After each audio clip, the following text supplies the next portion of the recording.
नमस्कार, मी संदीप साळुंके लाईव्ह पाड कोकण यूट्यूब चॅनलमध्ये तुमचं पुन्हा एकदा स्वागत। आज मी जाणार आहे ऐतिहासिक बाजारपेठ बघायला आणि ही ऐतिहासिक बाजारपेठ आहे फोंडाघाट बाजारपेठ।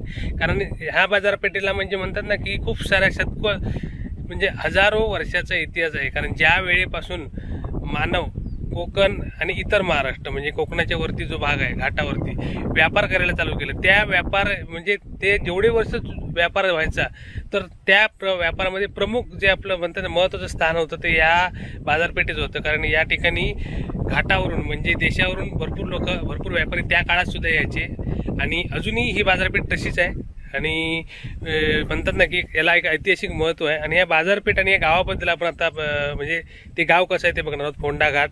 आणि फोंडाघाट हे एकदम सह्याद्रीच्या पायथ्याशीचं गाव आहे आणि त्या ठिकाणी बाजारपेठ आहे मोठी, ज्या ठिकाणी करोडोची उलाढाल होते। कारण ही बाजारपेठ होलसेल म्हणजे घाऊक बाजारपेठ म्हणून ओळखली जाते खास करून। आणि या ठिकाणी रिटेल म्हणजे नॉर्मली म्हणतात ना की घाऊक आणि किरकोळ सुद्धा या ठिकाणी व्यापार होतो, पण घाऊक व्यापार म्हणून जास्त प्रसिद्ध आहे। कारण पूर्ण घाटावरचा म्हणजे पूर्ण देशावरचा माल या ठिकाणी येतो आणि इथून मग पूर्ण सिंधुदुर्ग आणि रत्नागिरी जिल्ह्यात जातो। तसंच पूर्वी या ठिकाणी पानासाठी ही बाजारपेठ प्रसिद्ध होती आणि म्हणजे खूप साऱ्या या बाजारपेठेचा खूप मोठा इतिहास आहे। तर आता आपण त्या ठिकाणी जाऊन पाहूया कशा प्रकारे बाजारपेठ आहे ती, कारण ऐतिहासिक असं महत्त्व आहे या बाजारपेठेचं। आणि शिवाय सध्याच्या आर्थिक उलाढालीत म्हणजे जर आपल्या कोकणाच्या आर्थिक उलाढालीत या बाजारपेठेचं विशेष असं महत्त्व आहे। तर कशा प्रकारे फोंडाघाटची बाजारपेठ आहे ते बघूया आणि या बाजारपेठेबद्दल अधिक माहिती घेऊया।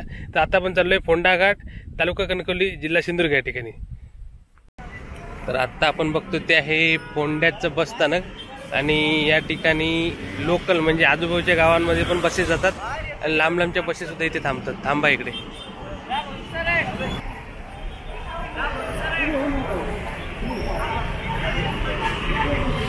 आणि समोर भरतो तो बाजार, हा जुनी बाजारपेठ आहे आणि आज सोमवारचा बाजार आहे।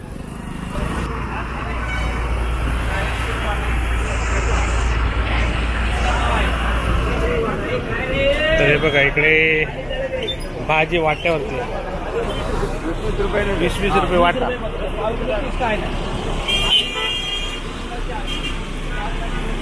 इकडे नेहमी जेव्हा बाजार असतो तेव्हा ट्रॅफिक जाम असतं, कारण छोटी बाजारपेठ आहे, रस्ते छोटे आहेत आणि एका वेळी 2 मोठ्या गाड्या आल्या की प्रॉब्लेम होतो। हा बघा आता ट्रॅफिक झालंय।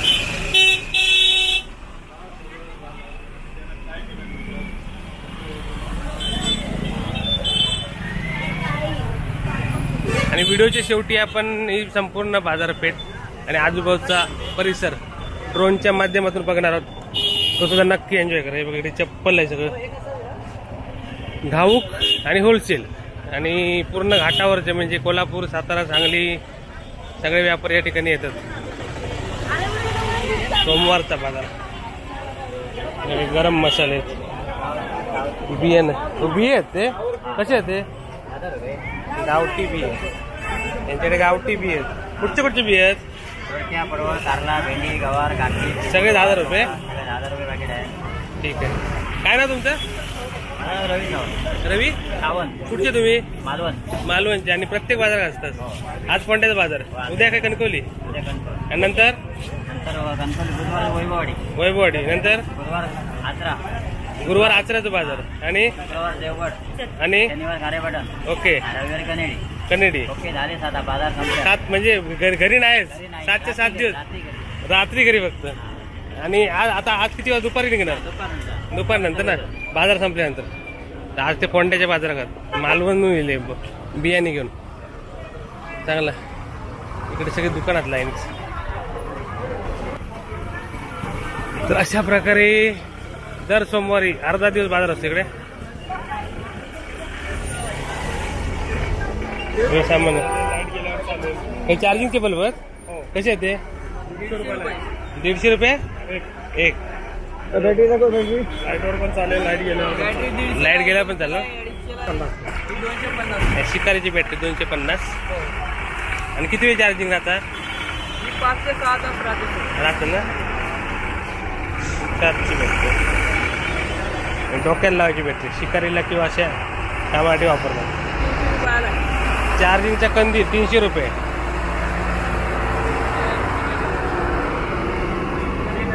आणि रेग्युलर बल्ब पण आहेत ना? ते कसे आहे? 100 रुपये 3. किती वॅटचे? 10 वॅटचे आहेत. ओके, 100ला 3. हे 10 वॅटचे आहेत ना? पुण्याचं प्रोडक्ट. चार्जिंगचा बल आहे, चार्जिंग बॅटरी आहे. इकडे भिडा पण आहे, भिडा तवे. बोल झाले आता एवढं लास्ट पाहिजे नको बोल काय देतो बोलायचं घे. कसे आहेत भिडा? विडा मोठा ढोशाचा आहे. कुठला पाहिजे? ढोशाचा पाहिजे का? ढोशाचा रेग्युलर आपलं घावण्याचा. घावण्याचा पीक आहे. किती? 350 पासून. आणि तवे कसे आहेत? तवे विडाचे 350 300 आहे लोखंडाचे. लोखंडीत तवा या कमी करू. 350 400 बोलले, कमी करून देतील. बाजारात सगळी वस्तू भेटतात हा इकडे. होंड्याचा ऐतिहासिक बाजार बघतोय. खूप जुनी बाजारपेठ आहे आणि अजूनही काही जुन्या इमारती आहेत इकडे कौलारू. आणि काही इमारती आता सुधारल्यात, म्हणजे डबल माळे झाल्यात.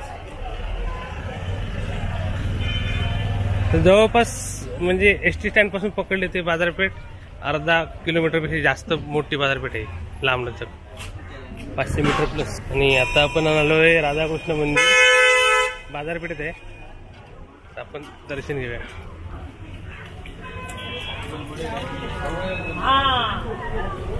आणि सुंदर मंदिर आहे, राधाकृष्ण मंदिर, वैश्य समाज, फोंडा घाट.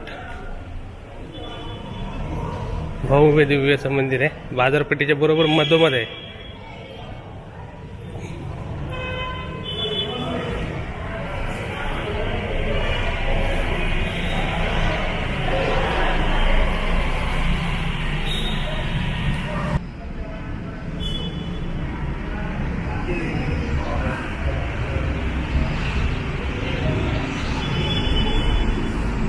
हे फोंडा बाजारपेठेमधील राधाकृष्ण मंदिर आहे. सुंदर. आणि इथे विठ्ठलाचा जो नाम आहे तो बनवलाय फुलांमध्ये मस्त. इकडचा हरिनाम सप्ताह असतो या ठिकाणी, तो खूप मोठ्या प्रमाणात साजरा होतो. सुंदर मंदिर आहे.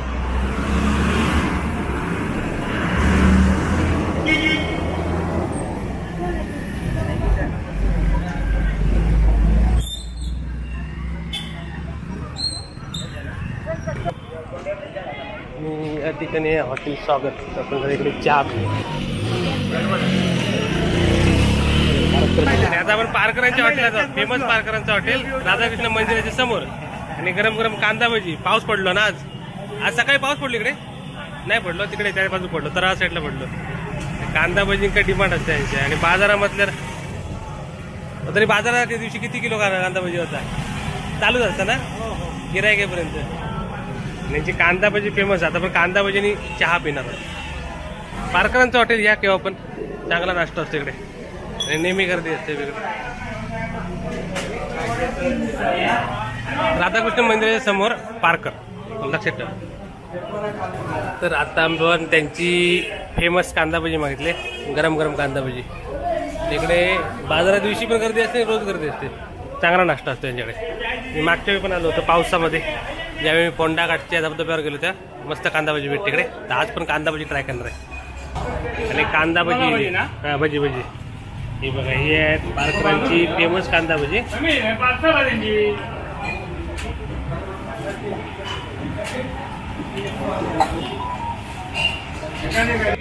गरमागरम कुरकुरीत कांदा भजी खातात. आणि आज सकाळपासून पाऊस आहे इकडे, म्हणजे तराट पाऊस होता. मी निघालो होता. आता इथे पण पावसाचं वातावरण वाटतं. बघूया मध्ये जरा कांदा भजी खायला थांबलोय. कांदा भजी खाऊन झालं ना तर आपण बाकीचा बाजार भजी खाता येतो. सुंदर आहे कांदा भजी. आणि यांची कांदा भजी नक्की ट्राय करा. गर्दी बघा, कायम गर्दी असते इकडे. आणि फोंडा मार्केटमधलं जुनं हॉटेल आहे, खूप जुनं हॉटेल आहे. त्यांच्याकडे उसळ मिसळ कांदा भजी चांगला भेटते. नाश्त्याचे सर्व आयटम ठरत होते जे गावाकडे मिळतात ते. उसळ मिसळ कांदा भजी. रिमझिम रिमझिम पाऊस चालू झालेला आहे.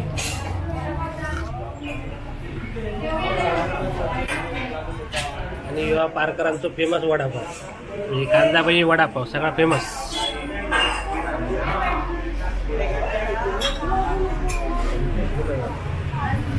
आणि हे गोंसरीचे कौस्तुभ सापळे ना, सापटे. ओके, बाजारात गेलास, काय काय घेतलंस? आणि करूचा पहिले नाश्ता करू गेले पारकरांच्या हॉटेलात. साधारण या बाजारात आजूबाजूची किती गावची लोक असतात?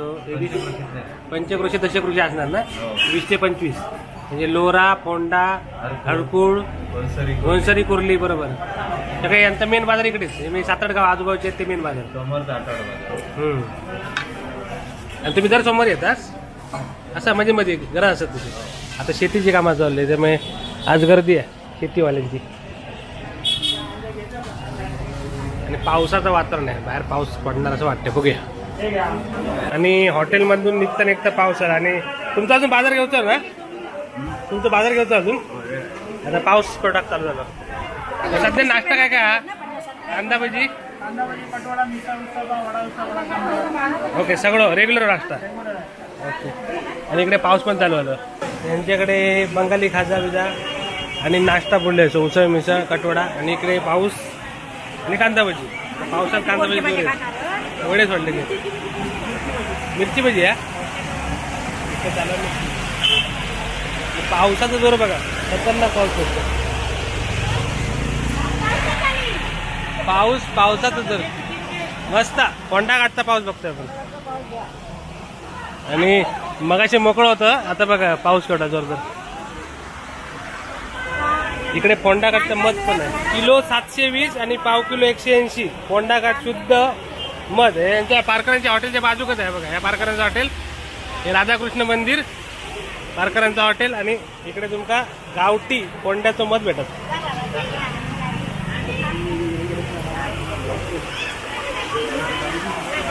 आता पावसानं वाट लावल्यान बाजाराची पूर्ण. बाजार म्हणजे मस्त भरला होता, पण आता पाऊस आला. बघूया पाऊस गेल्यानंतर थोडा आपण फेरफटका म्हणणार बाजार. ह्या पण पारकरांचं दुकान आहे. बाजू पारकर चुलते, यांच्या चुलत्यांचं. हा, सगळे पारकर तिकडे. त्यांचे हॉटेलवाल्या पारकरांचे चुलते. आणि हे पारकर तुमच्याकडे काय मत असणार वर्षा 12 महिने? आणि शुद्धच आहे एकदम ओरिजिनल फोंडा घाट, म्हणजे डुप्लिकेट नाही, ओरिजिनल आहे. फोंडाचा सुप्रसिद्ध फोंडा घाट मध इथे येऊन घ्यावं लागेल. ते पाठवत नाही कुठे, म्हणजे ऑनलाईन पाठवत नाही, तुम्हाला इथेच मागवावं लागेल. जर तुम्ही फोंड्याला आलात त्यांच्याकडून घेऊ शकता. आणि हे बघा बाजार, सगळे बाजारवाले आता बाजूला उभे राहिले आहेत पावसामुळे. आणि जवळपास अर्धा ते पाऊण तास जोरदार पाऊस पडल्यानंतर आता थोडा कमी झाला आहे पाऊस, पण अजून रिमझिम चालू आहे. पण बाजार पावसामुळे डिस्टर्ब झाला आहे, म्हणजे हल्ला. आता तसा पण दुपारपर्यंत बाजार असतो. आता दुपारचे 12 वाजलेत.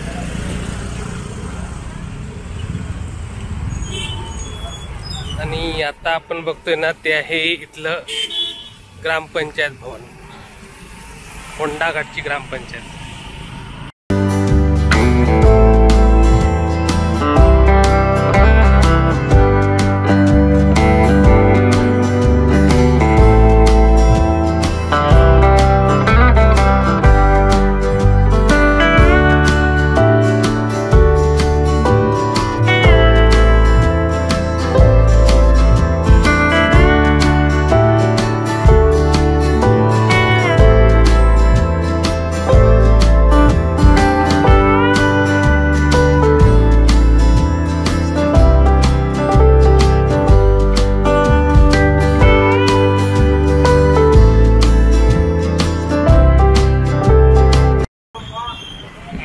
पावसानंतर पुन्हा बाजार चालू झाला आहे.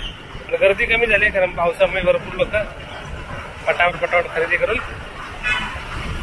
आपापल्या घरी गेले. आणि बघा इकडे आता 2 मोठमोठ्या गाड्या आल्यामुळे ट्रॅफिक जाम आहे.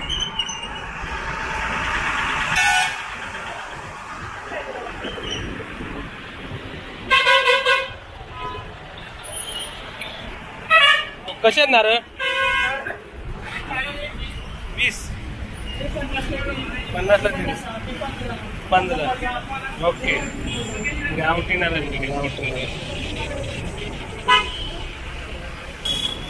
सगळे भाजीचे इकडे भाजीवाले बसले गल्लीत. अशा प्रकारे ऐतिहासिक बाजार आहे. तर आता आपण आलोय फोंडाघाटच्या सरपंचांच्या घरी आणि त्यांच्याकडून आपण फोंडाघाट शहराबद्दल म्हणजे या गावाबद्दल माहिती घेऊया. हे त्यांचं सुंदर असं घर आहे.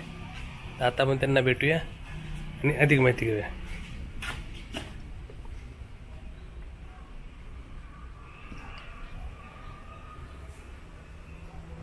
आणि आपल्याबरोबर आता आहेत फोंडाघाटचे सरपंच. नमस्कार, तुमचं नाव काय? संजना संजय आगरे. ओके. आणि सध्या तुम्हाला आदर्श सरपंच म्हणून पुरस्कार मिळालाय ना? हो, म्हणजे या वर्षीचा आहे या ना? वर्षीचाच आहे. महिला पुरस्कार. महिला. ओके. त्याच्याबद्दल सर्वप्रथम तुमचं धन्यवाद म्हणजे आभार. आणि दुसरी गोष्ट म्हणजे आता मी फोंडाघाटबद्दल म्हणजे फोंडाघाटबद्दलची माहिती येतोय. मग तुमच्याकडून फोंडाघाट या शहराबद्दल म्हणजे आता जे विकसित शहर होतं त्याच्याबद्दल काय माहिती आहे आणि कशा प्रकारे तुमचं विजन आहे म्हणजे फोंडाघाटचं ते जरा सांगा. फोंडाघाट हे बघायला गेलं तर घाट पायथ्याशी आहे. आणि फोंडाघाट हे बाजारपेठी फार जुनी आहे. जुनी आहे, बरोबर. जुनी. पहिलं कसं बैलगाड्या होत्या, तिथून हे बाजारपेठ पान बाजार म्हणून चालू होती. ओके. तिथून आता हे पान बाजार म्हणून चालू आहे, होलसेल. आणि पण ते कसं रस्ता अरुंद असल्यामुळे जरा येणाऱ्या पर्यटकांसाठी ते कठीण जात होतं. मग त्यासाठी आम्ही आता त्यांचा प्रॉब्लेम सोडवण्यासाठी रस्ता रुंदीकरणाचं काम हाती घेऊन ते पूर्ण केलेलं आहे. ओके. पर्यायी रस्ता पर्यायी रस्ता केलेला आहे त्याच्यासाठी. Okay okay. आणि सध्या तुमचे ग्रामपंचायतीच्या मार्फत म्हणजे आता हे जे आता तुमचं कसं गाव पहिलं गाव होतं आता शहरीकरणाकडे चालू आहे. मग त्या माध्यमातून डेव्हलपमेंट चालू आहे तुमच्याकडे? होय होय, डेव्हलपमेंट चालू आहे. रस्ता, लाईट किंवा इथं घरकुल योजना आहेत म्हणा, त्या आम्ही मोदी योजना, घरकुल योजना. पाण्याचा एक मोठा प्रॉब्लेम आहे आमच्या फोंडा गावात. तो पण लघुनळ योजना करून आम्ही तो जास्तीत जास्त सोडवण्याचा प्रयत्न करतो. पण म्हणजे पूर्वीचा फोंडा आणि आताच्या फोंडात भरपूर फरक दिसतोय. खूप साऱ्या डेव्हलपमेंट. कारण ज्या शासनाच्या योजना येतात त्या आम्ही राबवतो. माझ्या 17 सदस्य स्टाफ घेऊन मी त्या सगळ्या राबवत असते योजना. Okay okay. आता तुमचं म्हणजे किती वर्ष आली सरपंच? आता मला 1.5 वर्ष होणार जून मध्ये. म्हणजे अजून तुमची 3.5 वर्ष आहे. 3.5 वर्ष आहे. त्याच्यात जास्तीत जास्त मी प्रयत्न करणार आहे माझ्या पद्धतीने गावचा विकास करण्याचा. आणि ऐतिहासिक शहर आहे ते त्याचा ऐतिहासिक पण जपण्याचा ऐतिहासिक शहर आहे, पर्यटनशील शहर आहे. तर जास्तीत जास्त डेव्हलप करण्याचा मी 5 वर्षाचा प्रयत्न करणार. आणि यात पर्यटनाच्या दृष्टिकोनातून काही आता जास्तीत जास्त आम्ही आता महिलांना प्रशिक्षण दिले. त्यात त्यांना खाद्यपदार्थाचे बरेचसे आम्ही त्यांना हे दिले प्रशिक्षण, जेणेकरून महिला पण आपल्या सक्षमीकरण होऊन ते स्वतःच्या पायावर उभे राहतील आणि काहीतरी स्टॉल काढून येणाऱ्या पर्यटकांसाठी त्यांना त्याचा फायदा होईल आणि त्यांनाही त्यात मोबदला मिळेल आणि त्यांची परिस्थिती सुधारेल. ओके. मग अशा प्रकारे तुम्ही उपक्रम राबवून गावचा विकास नक्कीच करणार आहे. तर तुमच्या म्हणजे उपक्रमाला आमच्या चॅनलतर्फे खूप सारे धन्यवाद. आणि तुम्ही वेळात वेळ काढून आमच्याशी बोलल्याबद्दल पुन्हा एकदा धन्यवाद.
धन्यवाद.